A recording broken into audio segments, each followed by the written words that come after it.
All right, so we're gonna go over the Cousins extension first here, just because it started everything. So the reason why he got it in the first place, he went 307 for 444 attempts at 69.1%. That ranked fourth in the league. He threw for 3,600 yards, 8.1 yards per attempt. That was seventh in the league.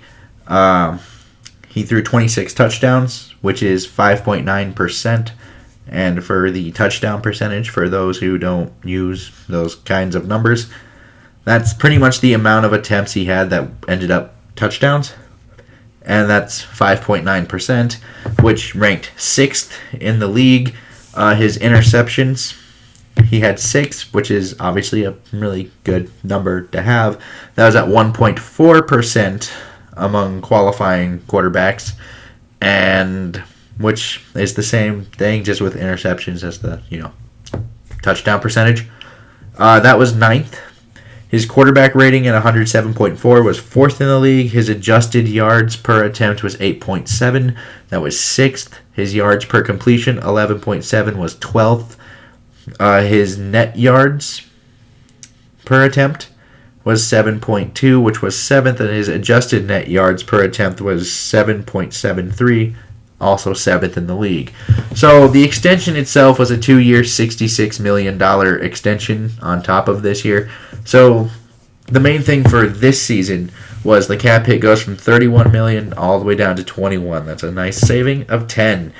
However, it's back up to $31 million in 2021. There is nothing they can really do about that. Kind of stuck with that one. And then there's the big one that I kind of feel like everyone's going to freak out about, like just upon looking at it. And that is the $45 million, hit there in 2022. But here's the thing. That thing is only injury guaranteed from what I have read. And he could actually end up getting cut that year and saving Minnesota $35 million.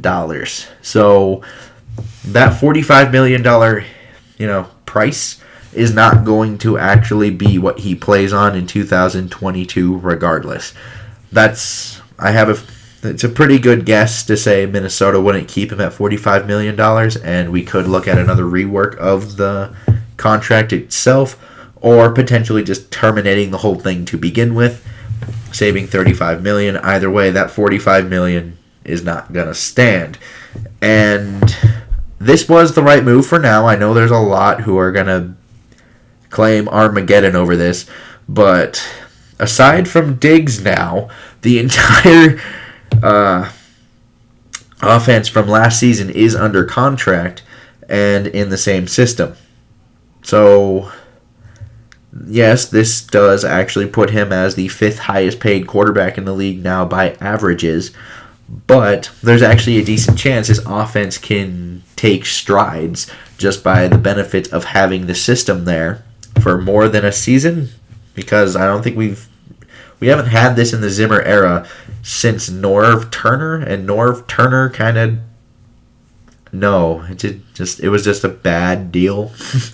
And that just means that these players can actually make progress for once on offense, which we are not used to actually entertaining the thought of.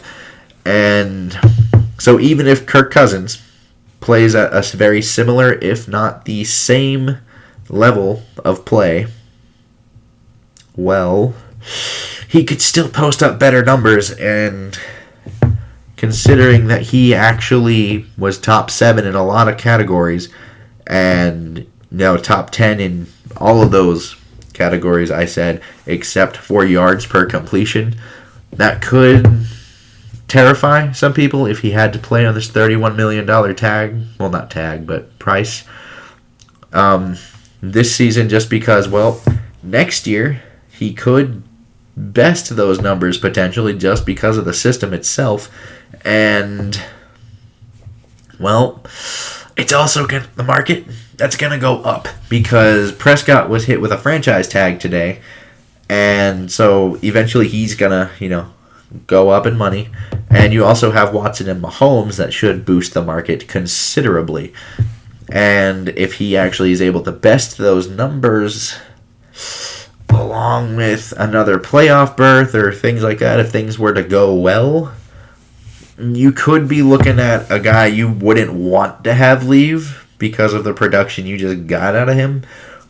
But you would also have to be paying $36+ million potentially just because of how the market is looking right now. So it was either $33 million right now or potentially 36 or more after next season, because these quarterbacks don't grow on trees. They don't. They are hard to find, and the reason why Minnesota did this was because, well, he excels in the very areas that Gary Kubiak needs him to excel in. He is a very good quarterback when it comes to those play-action fakes. He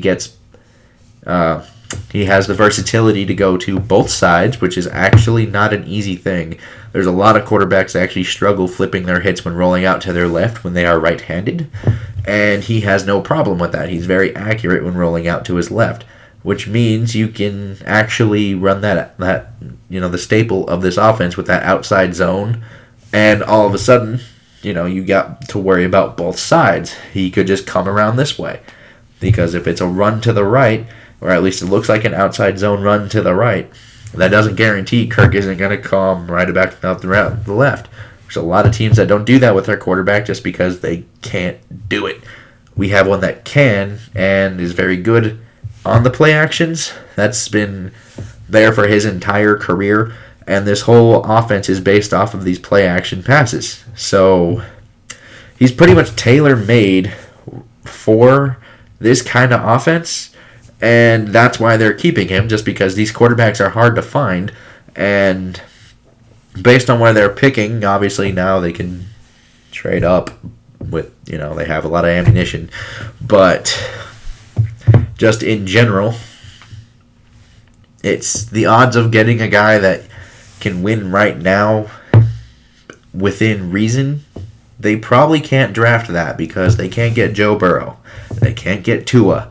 And, just those are probably the only two guys who can even feasibly get into a win now kind of mode kind of team here, which technically Minnesota should be in. And this is also the reason why you will see Anthony Harris back with the Vikings this year with that tag, which surprised a lot. And so we have him for at least one more season, it looks like. And it just makes a whole lot of sense that I've made a different video kind of saying this is a very necessary thing to have happen in general, just to sign people. Because after the Griffin thing, right, when that got voided, they had $1.3 million in cap. This was one of the ways to really free up money. And then after, Linval and Rhodes also got cut, saving, quite a bit, about 18.5. And this happened. Then all of a sudden you can sign, C.J. Ham and Colquitt, and you can hit Anthony Harris with a tag. You have some things to play with. So this was a very necessary thing. There's a lot of people that I think are going to paint this out to be the worst thing in the world, but I really don't think it is, because in a year's time, even though that $31 million cap hit kind of sounds large, it probably won't be based on what the newer quarterbacks coming up are getting. Because even though he's 5th right now, he could very well be pretty close to 10, if not below the 10th highest paid quarterback, just because of who's coming up. And I know, once again, there's going to be a lot that don't like this, but I think this makes the most sense for right now. And as far as Zimmer and Spielman are concerned, right now is what matters, because they're in a very make-or-break kind of situation. So a lot of people were thinking, like, well, if we get Jalen Hurts and we do this and we do that, they don't have time to groom. They don't. And so this was the best choice right now, is the most realistic thing, and it allows you to keep some of your other guys. So I would like to know your comments down below. Like and subscribe. Helpful things. And until next time, I bid y'all adieu.